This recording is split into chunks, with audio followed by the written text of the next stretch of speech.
Archives of Prasar Bharati presents the timeless treasure of Golden Era.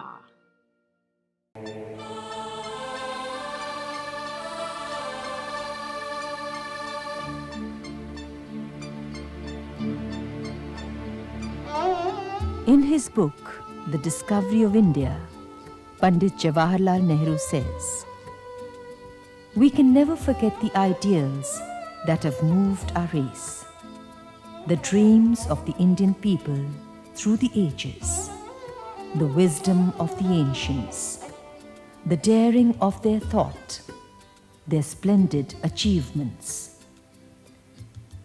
We will never forget them or cease to take pride in that noble heritage of ours.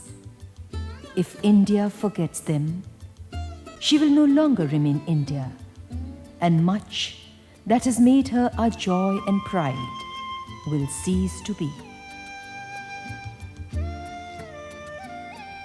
In the 50th year of India's independence, we celebrate the rich cultural legacy of our country. The treasured monuments which are brought to you in this series of films are also recognized by UNESCO as important milestones in the collective heritage of the world.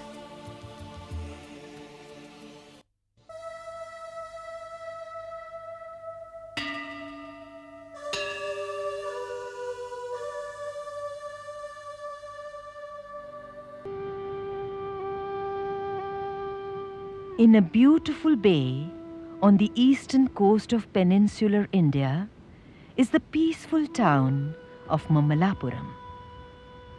Since early times, this was an important port, and India's culture spread to many countries of Southeast Asia from these shores. This ancient town was a cradle of the art of temple building. Through the 7th and 8th centuries, Mamalapuram saw a profusion of the religious art of the great Pallava rulers of southern India. From bas-relief on the hillsides, to monolithic rock-cut structures, to freestanding masonry temples, Mamalapuram is virtually a museum of the development of the Indian temple.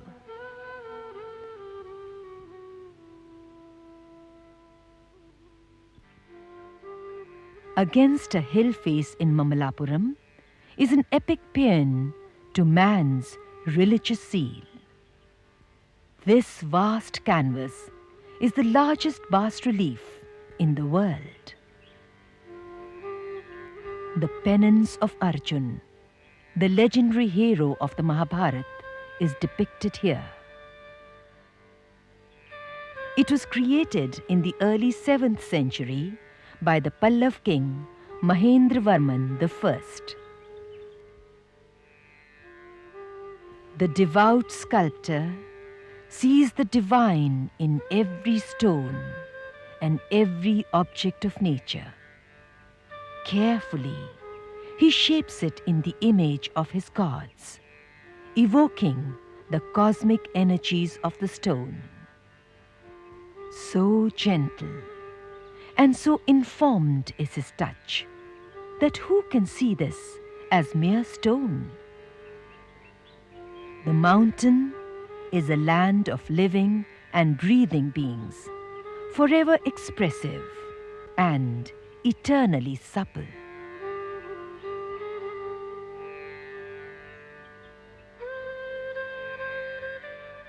Here, a forest has come alive, teeming with the vital life of animals.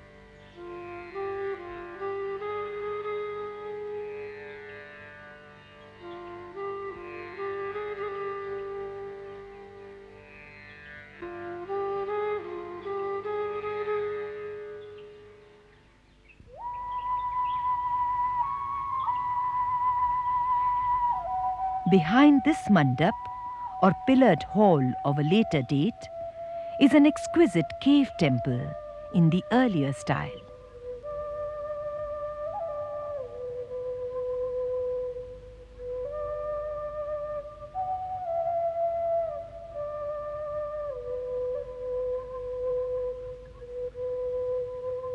Here is a remarkable scene of Lord Krishna, effortlessly holding up Mount Govardhan to shelter the cowherds and maids from a storm raised by Lord Indra.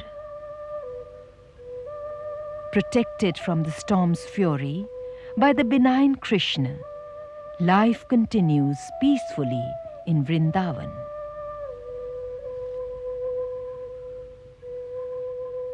The sculptor's empathy with the simple world of animals is seen in the charming depiction of a cowherd milking a cow. The storm forgotten, a young man plays the flute and a maiden listens enraptured.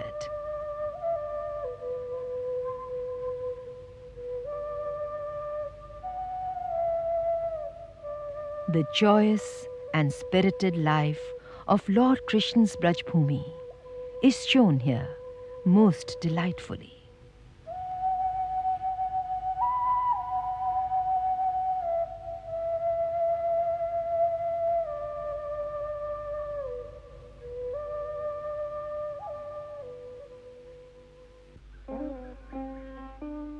Everywhere in Mamalapuram, the hills abound with the animals of the sculptor's chisel.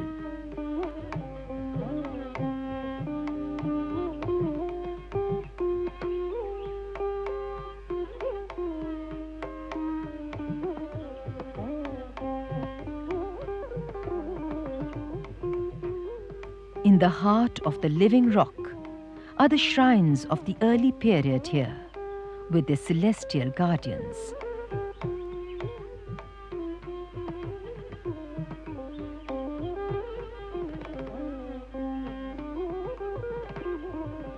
An inspired cave temple of the rock-cut phase is dedicated to Varaha Vishnu.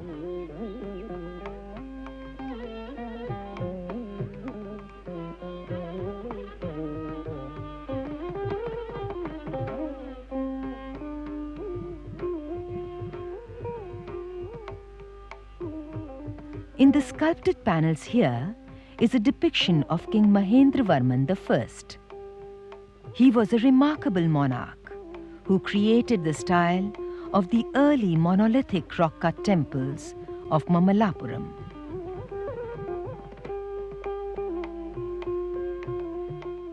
In the shrine, we see Lord Vishnu in his Varaha incarnation, gently holding Prithvi, the earth, whom he has lifted from the depths of the ocean.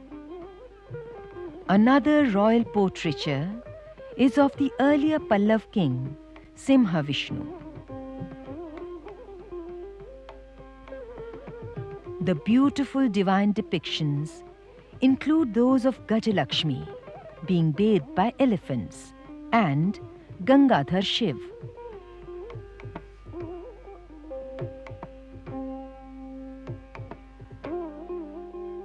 Mamalapuram has 10 pillared mandaps or excavated halls. Here, after King Mahendravarman, during the rule of King Narsimhavarman I, the royal Pallava symbol, the lion, becomes prominent at the base of the pillars.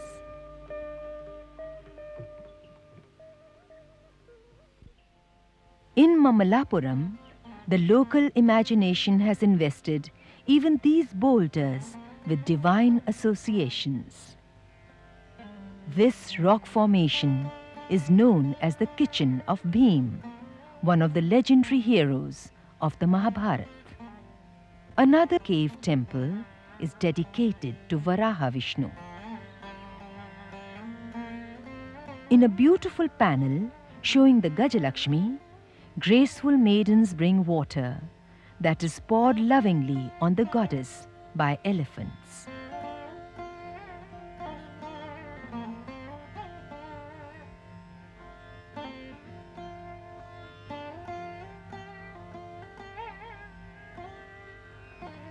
A relief of the goddess Durga and her devotees. Vishnu Trivikarma, the Lord of the three worlds.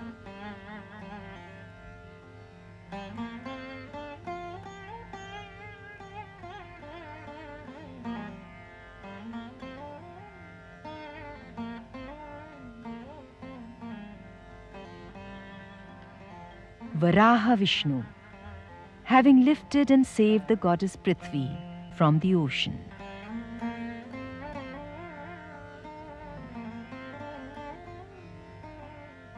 The depiction is expressive and refined.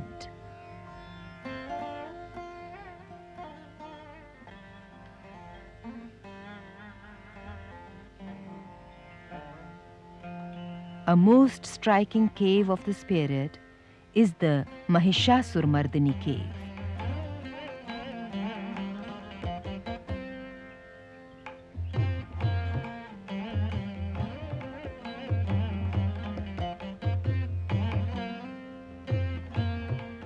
The relief of goddess Durga as Mahishasuramardiನಿ, destroying the Asur or demon, is one of the most powerful expressions of this theme anywhere in the land.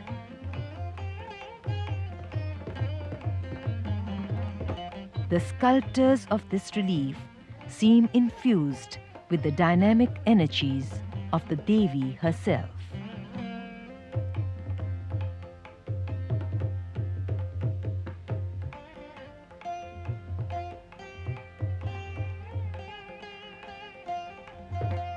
The shrine is dedicated to Lord Shiva.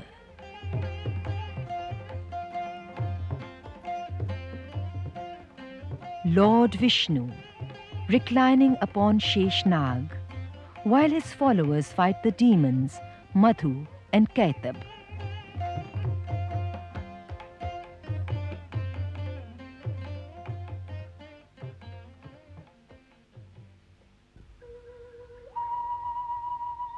The Pallav sought out hills of Charnokite, the finest crystalline granite anywhere in the world, to create edifices which would last long and erode the least.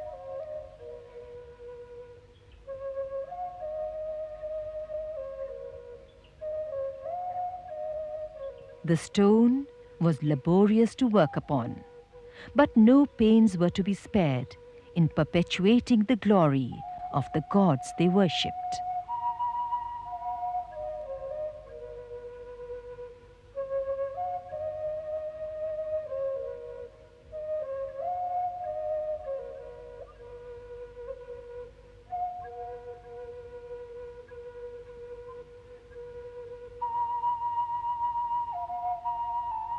King Narasimhavarman I, who was also known as Mamala, took a significant step forward in architecture at this town, which came to be known by his name as Mamalapuram.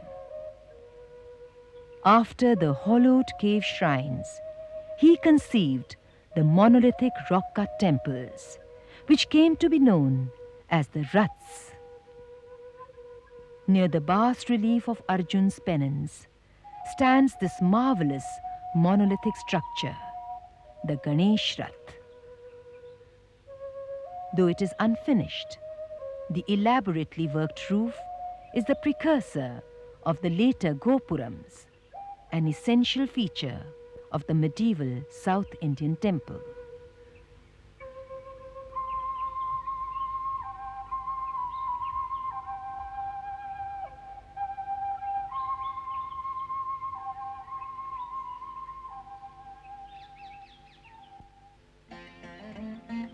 The glorious achievement of King Mamala are these monolithic temples, which were carved out of a hill sloping from south to north. These Rathas, like many monuments all over the land, are given the names of the 5 Pandavas of the Mahabharata. At the south is the tallest, the 3-storied Dharmaraj Rath, one of the finest achievements of sculptural skill in the country.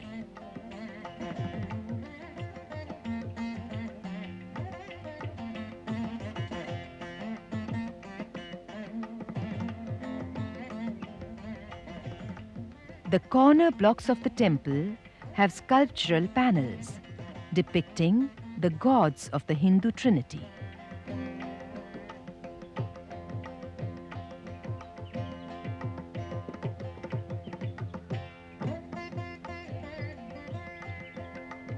The eighth has an image of King Narasimhavarman himself, whose titles are inscribed above.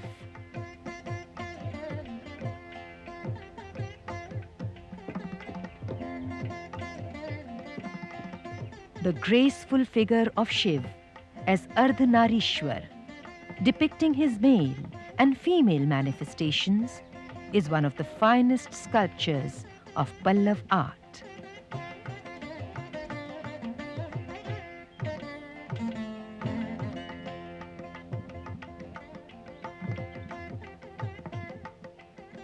At the north of the complex, Arjun's Rath presents us another beautiful gallery of sculptures. The corner panels have elegant dwarpals. In the center, Lord Shiv leans upon Nandi.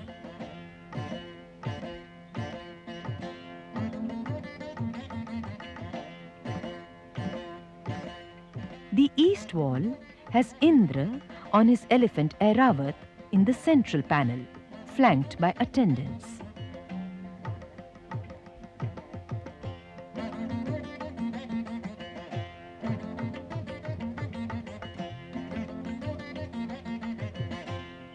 The Draupadi Rath has the most elegant dwarpalikas on either side of the shrine, which houses an image of goddess Durga. The styles developed in the Raths of Mamalapuram were to have a profound influence on the temples which followed.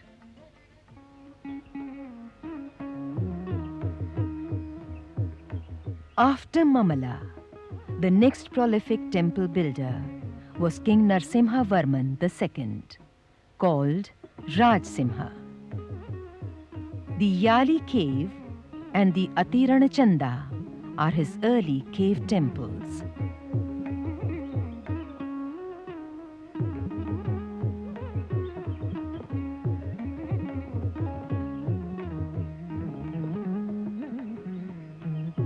This temple is dedicated to Somskanda Shiva, whose image is sculpted both in the sanctum and on the back wall of the cave.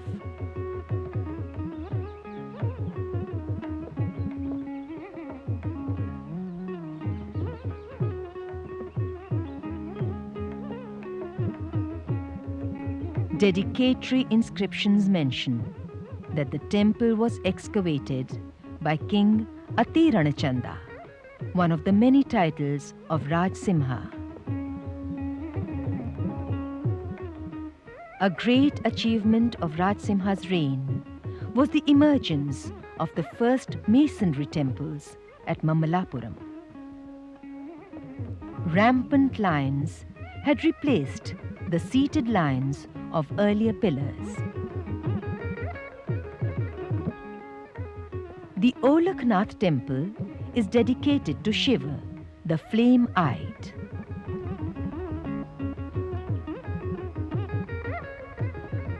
Though the superstructure is lost, the temple must have resembled the Shore temple.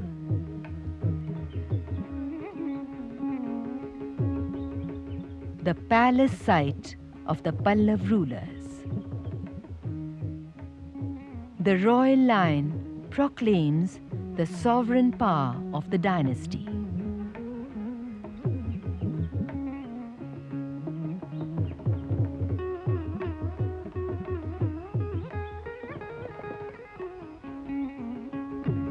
From this plateau, where the palace once stood, the Pallava rulers would have had a commanding view of the temple town of Mamalapuram, which they had built.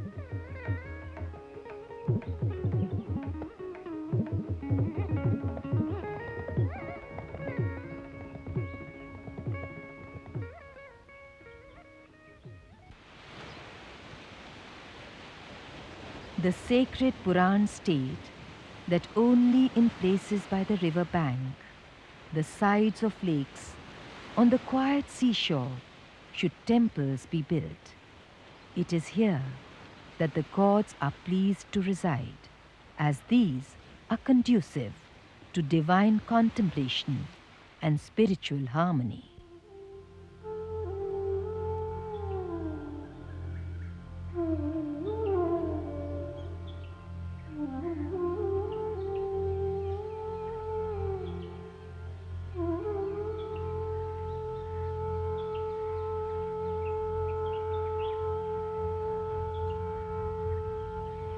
Set against the backdrop of the endless sky and sea, the shore temple is the crowning glory of 2 centuries of artistic achievement at Mamalapuram.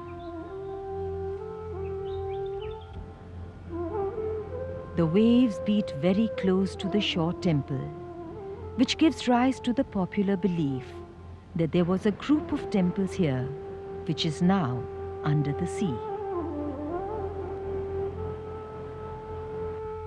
The salt-laden winds have taken their toll over 12 centuries, and the seaward side of the temple has been considerably eroded.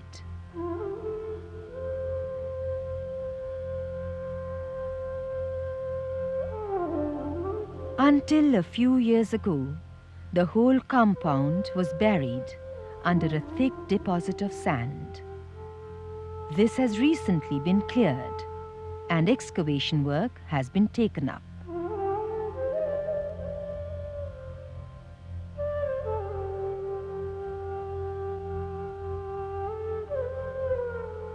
On the beach next to the shore temple is a rock shrine dedicated to goddess Durga as Mahishasur-Mardini.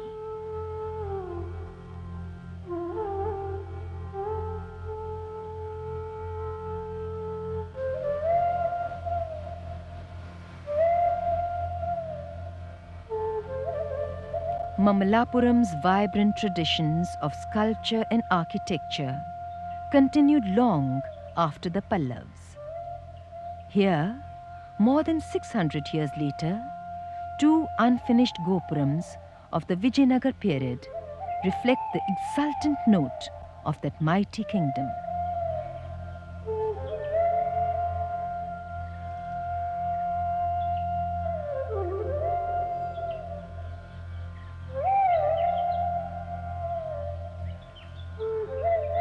During the 7th and 8th centuries, as the chisels sounded on the stones of Mamalapuram, its echoes were heard throughout the Pallav Empire.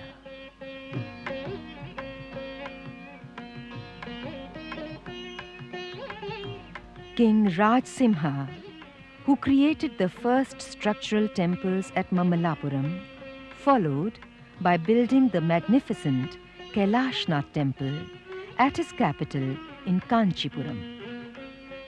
One of the many inscriptions here reads, "May Shiv be permanently present in this temple, which rises as if reaching the clouds, which surpasses Kailash in its beauty, and which was built by Rajsimha, the righteous King of Kings."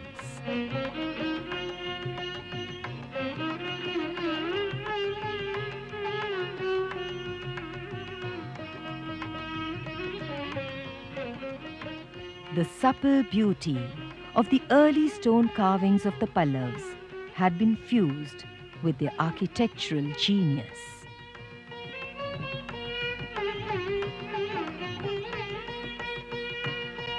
Rajsimha's architectural tradition was carried forward by his son Mahendravarman and by his successors, who built other grand temples at Kanchipuram. The fame of the Pallav temples spread throughout the land, and great temples were made in distant parts which were inspired by these. The concept of the Indian temple, which grew in the cradle at Mamalapuram, from the early cave shrines to towering, freestanding structures, had forever shaped the future of the Indian temples.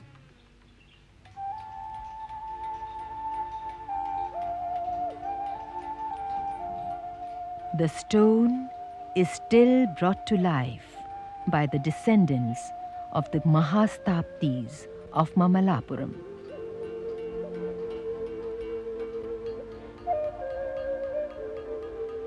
The great tradition of the ancient guilds is continued today in a unique college here, which offers advanced degree courses in traditional architecture and sculpture.